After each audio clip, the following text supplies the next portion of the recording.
നമ്മുടെ തൃശ്ശൂർ പട്ടണത്തിൽ നിരോധനാജ്ഞ പ്രഖ്യാപിക്കാനുള്ള സാധ്യതയുണ്ട് എന്നാണ് മാധ്യമങ്ങളൊക്കെ റിപ്പോർട്ട് ചെയ്യുന്നത്. കാരണം തൃശ്ശൂരിൻ്റെ MP ലോക്സഭാ അംഗം കേന്ദ്ര സഹമന്ത്രി കൂടിയായ സുരേഷ് ഗോപിയെ കൂവി തോൽപ്പിക്കാനുള്ള ശ്രമത്തിലാണ് ഇടതു വലതു മുന്നണികൾ. അവർക്കേറ്റ പരാജയം PS സുനിൽകുമാറും K മുരളീധരനും പരാജയപ്പെട്ടത് അംഗീകരിക്കാൻ ഇനിയും ഇരു മുന്നണികൾക്കും അവരിലെ പാർട്ടികൾക്കും ഒന്നും കഴിഞ്ഞിട്ടില്ല. അതുകൊണ്ട് വിജയിച്ച സുരേഷ് ഗോപിയെ നാറ്റിച്ച് നാണം കെടുത്തി തൃശ്ശൂരിൽ നിന്ന് ഓടിക്കാം എന്നാണ് അവർ കരുതുന്നത്. അത് വിജയിക്കാൻ വല്ല സാധ്യതയും ഉണ്ടോ സാർ? കാരണം സുരേഷ് ഗോപി ഇതാ തൃശ്ശൂരിൽ എത്തിയിട്ടുണ്ട്. ഇനി എന്തും സംഭവിക്കാം. എന്താണ് തൃശ്ശൂരിൽ നടന്നുകൊണ്ടിരിക്കുന്നത്? ഈ പറയുന്നത് പോലെ ഈ പാർട്ടികൾക്കും മുന്നണികൾക്കും എല്ലാം അവസാനം നാട് വിടേണ്ടി വരുമോ? കാരണം സാക്ഷാൽ ഭരത്ചന്ദ്രന്റെ സ്വഭാവം നമുക്ക് അറിയാം എന്താണ്. അല്ല, നിരോധനാജ്ഞ പ്രഖ്യാപിക്കണമെന്നുണ്ടെങ്കിൽ ആരുടെ കഴിവുകേട്? ഭരിക്കുന്ന പോലീസിന്റെയും ഭരിക്കുന്ന ആഭ്യന്തര വകുപ്പിന്റെയും മുഖ്യമന്ത്രിയുടെയൊക്കെ കഴിവുകേട് തന്നെ. വന്നിറങ്ങുന്ന സുരേഷ് ഗോപി ഈ സിനിമാ നടനല്ല വരുന്നത്. അതെ, കേന്ദ്രമന്ത്രിയാണ്. കേന്ദ്രമന്ത്രിയാണ്. അപ്പോൾ അതിൻ്റെതായ രീതിയിൽ സംരക്ഷണം ഒരുക്കണം, കൊടുത്തേ പറ്റുകയുള്ളൂ. BJPയുടെ പാർട്ടി ഓഫീസ് തകർക്കുക എന്നൊക്കെ പറഞ്ഞു കഴിഞ്ഞാൽ ഇത് ഒരു പ്രാകൃതമായ രീതിയാണ്. പണ്ട് CPMകാരുടെ സ്വഭാവമായിരുന്നു. സമീപകാലത്തായിട്ട് ഇതൊന്ന് കുറഞ്ഞിരിക്കുകയായിരുന്നു. ഇന്ത്യ ഭരിക്കുന്ന ഒരു പാർട്ടിയാണ്. ആ പാർട്ടിയുടെ നേരെയാണോ കളിക്കുന്നത് ഇവര്? ആ പാർട്ടിയുടെ കേന്ദ്രമന്ത്രി പദം വഹിക്കുന്ന തൃശ്ശൂരിലെ ലോക്സഭാ അംഗം കൂടിയാണ്. ഇവരുടെയൊക്കെ അങ്കലാപ്പ് എന്താണെന്നറിയാം? തദ്ദേശ തെരഞ്ഞെടുപ്പ് നിൽക്കുകയാണ്. അതെ, തൃശ്ശൂർ കോർപ്പറേഷൻ ഒക്കെ ഇവരുടെ കയ്യിൽ നിന്ന് പോകും. അങ്ങനെ ഒരു പേടി CPMനുണ്ട്. അത് വല്ലാതെ നിൽക്കുകയാണത്. അതും മാത്രമല്ല, തൃശ്ശൂർ ജില്ലയിലുള്ള മുനിസിപ്പാലിറ്റികളും സമീപ പ്രദേശങ്ങളിലുള്ള പഞ്ചായത്തുകളും ഒക്കെ ഇതിനകത്ത് BJPയുടെ ഒരു കടന്നുകയറ്റമായി കഴിഞ്ഞു. സാറേ, 7 മണ്ഡലങ്ങളിൽ, നിയമസഭാ മണ്ഡലങ്ങളിൽ 6 എണ്ണം വ്യക്തമായ ഭൂരിപക്ഷത്തോടു കൂടിയാണ് സുരേഷ് ഗോപി വിജയിച്ചു വന്നത്. ഗുരുവായൂർ മാത്രമാണ് രണ്ടാം സ്ഥാനത്തായി. അത് വല്ലാതെ അവരെ ഭയപ്പെടുത്തുന്നുണ്ട്. 2 മുന്നണികളെ കയ്യിൽ നിന്ന് പോയോ? ആ തരംഗം ഇപ്പൊ കേരളത്തിലോട്ട് കൊണ്ടുവന്നേ. തിരുവനന്തപുരത്തും സമാനമായ രീതിയിലല്ലേ നിൽക്കുന്നത്. തിരുവനന്തപുരം കോർപ്പറേഷനും പിടിച്ചെടുക്കാവുന്ന രീതിയിൽ BJP വളരെ ശക്തമായ ഫൈറ്റ് ഉണ്ടാകും, തിരുവനന്തപുരത്ത് ഉണ്ടാകും എന്ന് ഉറപ്പാണ്. അത് ഫൈറ്റ് കൊടുക്കാൻ BJP തയ്യാറാണ്. BJPക്ക് അതിനുള്ള സംവിധാനവും ഉണ്ട്. ഈ ഇവര് പറയുന്ന അനുസരിച്ചുള്ള തൃശ്ശൂരിലെ വോട്ട് വിവാദം എന്നാ പിന്നെ തിരുവനന്തപുരത്ത് എന്തായിരുന്നു BJP ചെയ്യാഞ്ഞത്? തൃശ്ശൂരിനേക്കാൾ മുമ്പ് ജയിക്കേണ്ട മണ്ഡലമല്ലേ തിരുവനന്തപുരം. അന്നേ എത്രയോ നാളായിട്ട് നോട്ടമിട്ടിരിക്കുന്നത്. തിരുവനന്തപുരത്ത് മാത്രമല്ല സാർ, ആറ്റിങ്ങലിലും അതെ. 16,000 ചില്ലാന വോട്ടാണ് V മുരളീധരൻ അവിടെ 3ാം സ്ഥാനത്തായി പോയത്. അതെ, BJP വിചാരിച്ചാൽ ഈ 2 മണ്ഡലത്തിലും കളിച്ചുകൂടെ? ഈ 16,000 വോട്ടെന്ന് പറയുന്നത് വളരെ നിസ്സാരമാണ് ലോക്സഭാ തെരഞ്ഞെടുപ്പിൽ. തൃശ്ശൂരിൽ കളിച്ചെങ്കിൽ അവർക്ക് ഇവിടെ കളിച്ചുകൂടെ? തൃശ്ശൂരിലെ ജയിച്ചിരിക്കുന്നത് 10,000 വോട്ടിന്റെ 20,000 വോട്ടിന്റെ ഭൂരിപക്ഷമല്ല, 75,000-ഓളം വോട്ടിന്റെ ഭൂരിപക്ഷത്തിലാണ് കയറിയിരിക്കുന്നത്. അപ്പോൾ പിന്നെ ഇവരവിടെ ചെയ്യുന്നത് ഇത് സമാനമായ ഒരു സംഭവം നേമത്ത് രാജഗോപാലിന് നേരെ ഉണ്ടായിരുന്നു. കാരണം എങ്ങനെയെങ്കിലും അടുത്ത തെരഞ്ഞെടുപ്പിൽ ഈ അക്കൗണ്ട് പൂട്ടിക്കുക എന്നുള്ള രീതിയിൽ.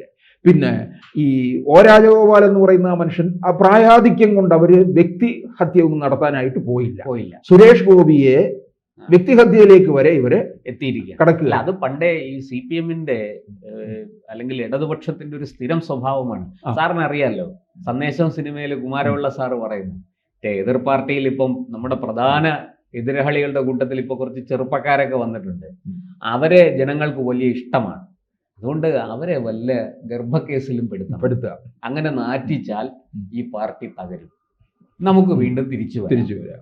ഇതാണ് നയം. ഇത് ഇന്നും ഇന്നലെയും തുടങ്ങിയല്ല. ഇത് വളരെ പണ്ടേ CPMന്റെയും ഈ ഇടതു പാർട്ടികളുടെയും ഒരു അജണ്ടയാണ്. ഗർഭസത്യാഗ്രഹം എന്ന് സാറ് കേട്ടിട്ടില്ലേ? കൊള്ളാവുന്ന കുടുംബങ്ങളിലെ ചെറുപ്പക്കാരെ നാണം കെടുത്തി ആ കുടുംബത്തെ തകർത്ത് അവിടെ അവർക്കുള്ള സ്വാധീനം നശിപ്പിച്ച് അവിടെ എങ്ങനെയെങ്കിലും കടന്നുകൂടാൻ വേണ്ടിയിട്ട് ഈ പറഞ്ഞ പോലെ ആരെങ്കിലേക്ക് വേഷം കെട്ടിച്ചു കൊണ്ടുവന്ന് ഗർഭസത്യാഗ്രഹം നടത്തും. അങ്ങനത്തെ ഒരുപാട് സംഭവങ്ങൾ നമ്മുടെ പ്രത്യേകിച്ചും തെക്കൻ കേരളത്തിൽ ഉണ്ടായിട്ടുണ്ട്. ആലപ്പുഴ ജില്ലയിലൊക്കെ അതിൻ്റെ ഒരുപാട് പേർ അതിന് ഇരയായിട്ടുണ്ട്. ഈ ഇടതുപക്ഷത്തിൻ്റെ ഇത്തരം എന്താ പറയണ്ടേ ഈ ഇത്തരത്തിലുള്ള ഈ വൃത്തികെട്ട സമരങ്ങളുടെ ഭാഗമായി. ഈ ഛത്തീസ്ഗഡ് വിഷയത്തിൽ സുരേഷ് ഗോപി എന്തുകൊണ്ട് ഇടപെട്ടില്ല? സുരേഷ് ഗോപി കേന്ദ്രമന്ത്രിയാണ്. അത് ഇവർ എന്താ ആലോചിക്കാത്ത? ഇതേ സമയം സുരേഷ് ഗോപി മണിപ്പൂരിൽ ഉണ്ടായിരുന്നു. അത് മനസ്സിലാക്കുന്നില്ല. മണിപ്പൂരിൽ കേന്ദ്ര സർക്കാർ നിയോഗിച്ച ഒരു ദൗത്യ സംഘത്തോടൊപ്പം അദ്ദേഹത്തിന് ഒരു ദൗത്യം ഏൽപ്പിച്ചു, അത് നിർവഹിക്കാനാണ് അദ്ദേഹം അവിടെ പോയത്. ഇതേ അവസരത്തിൽ BJP കേരള ഘടകം രാജീവ് ചന്ദ്രശേഖർ രണ്ടുപേരെ അങ്ങോട്ടേക്ക് വിടുകയും ചെയ്തതാണ്. ഇതേവർക്കും അറിയാവുന്ന കാര്യമാണ്. കേന്ദ്രത്തിൽ നിന്ന് പ്രധാനമന്ത്രിയും ആഭ്യന്തരമന്ത്രിയും അവിടെ ഇരുന്ന് കാര്യങ്ങൾ നിയന്ത്രിച്ചു. അതുകൊണ്ടാണല്ലോ കഴിഞ്ഞ ദിവസം തലശ്ശേരി അതിരൂപത മുഴുവൻ ഈ പ്രധാനമന്ത്രിക്കും ആഭ്യന്തരമന്ത്രിക്കും നന്ദി രേഖപ്പെടുത്തിയത്. അതല്ലേ ഇവർക്ക് സഹിക്കാൻ പറ്റാതായത്? ഗോവിന്ദച്ചാമിയുടെ സ്വഭാവം കാണിക്കുകയാണല്ലോ ചെയ്തത്. ഇനിയിപ്പോൾ ഏതാണ്ട് തൃശ്ശൂരിൽ ചിലപ്പോൾ സുരേഷ് ഗോപിയെ തടയാൻ ചിലപ്പോൾ ഡബിൾ എ റഹീമും ചിലപ്പോൾ വന്നിരിക്കും. അല്ല, ഡബിൾ എ റഹീമും ബ്രിട്ടാസും. അതെ, നമ്മൾ പാർലമെന്റിൽ കണ്ടതാണല്ലോ ബ്രിട്ടാസിന്റെ പ്രകടനം. സുരേഷ് ഗോപിയെ താറടിക്കാനും സുരേഷ് ഗോപിയെ നാണം കെടുത്താനും ഒക്കെ ശ്രമിക്കുന്ന ബ്രിട്ടാസ് അവസാനം സുരേഷ് ഗോപി മറുപടി കൊടുത്തപ്പോൾ ചുരുണ്ട് ചുളുങ്ങി അവിടെ പ്രതിപക്ഷ ബെഞ്ചിൽ ഇരിക്കുന്ന കാഴ്ച നമ്മൾ കണ്ടു. ഇത് ഇവരുടെ ക്രൈസ്തവ പ്രേമം എന്ന് തുടങ്ങിയെന്നാണ് ഞാൻ ആലോചിക്കുന്നത്. ഈ തെരഞ്ഞെടുപ്പ് 2 തെരഞ്ഞെടുപ്പ് മുൻപിൽ നിൽക്കുന്നത് കൊണ്ട് മാത്രമുള്ള. അതെ, തദ്ദേശ തെരഞ്ഞെടുപ്പും ഇതും വരികയാണ്, നിയമസഭാ തെരഞ്ഞെടുപ്പും. അപ്പൊ എന്തായാലും ഇതിനകത്ത് ഇവര് BJPയുടെ ഓഫീസ് തകർക്കുന്നു. ഇപ്പൊ സുരേഷ് ഗോപി വന്നു കഴിഞ്ഞാൽ തൃശ്ശൂരിൽ എത്തിക്കഴിഞ്ഞു. അദ്ദേഹം നേരെ പോകുന്നത് പരിക്കേറ്റ് ഇരിക്കുന്ന BJP പ്രവർത്തകരെ കാണാനാണ് പോകുന്നത്. തൃശ്ശൂരിലെ കാര്യങ്ങളിലൊന്നും തടസ്സം വന്നിട്ടില്ലല്ലോ. സുരേഷ് ഗോപി തൃശ്ശൂരിൽ കാണുവാനില്ല എന്നൊക്കെ പറഞ്ഞ ഒരു സഖാവ് തിരുമേനി പ്രസ്താവനകളൊക്കെ പുറപ്പെടുവിച്ചിരുന്നുകൊണ്ടിരുന്നല്ലോ. വലിയ മൂത്ത സഖാവാണ് അദ്ദേഹം. അപ്പോൾ തൃശ്ശൂരിലെ മറ്റു കാര്യങ്ങൾക്കൊന്നും തടസ്സം ഉണ്ടാകുന്നില്ലല്ലോ. കാര്യങ്ങളെല്ലാം അദ്ദേഹത്തിന്റെ ഓഫീസ് ഫംഗ്ഷൻ ചെയ്യുന്നുണ്ട്. ജനങ്ങളുടെ പരാതി എന്തെങ്കിലും സുരേഷ് ഗോപിയുടെ ഓഫീസ് അടക്കം അടിച്ച് തകർത്തിരിക്കുകയാണ്. ഇത് സുരേഷ് ഗോപി വെറുതെ വിടും എന്ന് എനിക്ക് തോന്നുന്നില്ല. ഇത് സിനിമയിലെ പോലെ തന്നെ പകരം വീട്ടു ചിലപ്പോൾ. അതെ. വയനാട്ടിൽ പ്രിയങ്കയുടെ ഓഫീസ് പ്രവർത്തിക്കുന്നുണ്ടോ ഇല്ലയോ ഇവിടുത്തെ CPM-കാരെന്താ? ഇത്രയും വലിയൊരു ദുരന്തം നടന്നിട്ട് അവിടെ ഈ പ്രിയങ്കയെ മഷിയിട്ട് നോക്കിയിട്ട് കാണാനില്ല. അവിടെ എന്താണ് MP-യുടെ സംഭാവന അവിടെ എന്താണ് എന്ന് ചോദിച്ചാൽ ഒരു ഉത്തരവുമില്ല. അല്ല, അത് പ്രവർത്തിക്കുന്നുണ്ടോ എന്ന് പോലും സംശയമാണ്. CPM-കാർ അന്വേഷിക്കുന്നില്ലല്ലോ. ഇല്ല, അത് അന്വേഷിക്കില്ല. കാരണം അവരെ സംബന്ധിച്ച് ഈ വരാൻ പോകുന്ന നിയമസഭാ തെരഞ്ഞെടുപ്പ് മാത്രമാണ് അവർ കോൺഗ്രസുമായിട്ട് ഏറ്റുമുട്ടുന്നത്. എങ്ങനെയും കോൺഗ്രസിനെ തകർത്ത് അധികാരം തുടരണം, അധികാരം നിലനിർത്തണം. പിന്നെ അവർ വാളയാറ് കഴിഞ്ഞാൽ അവരൊന്നല്ലേ സാറേ?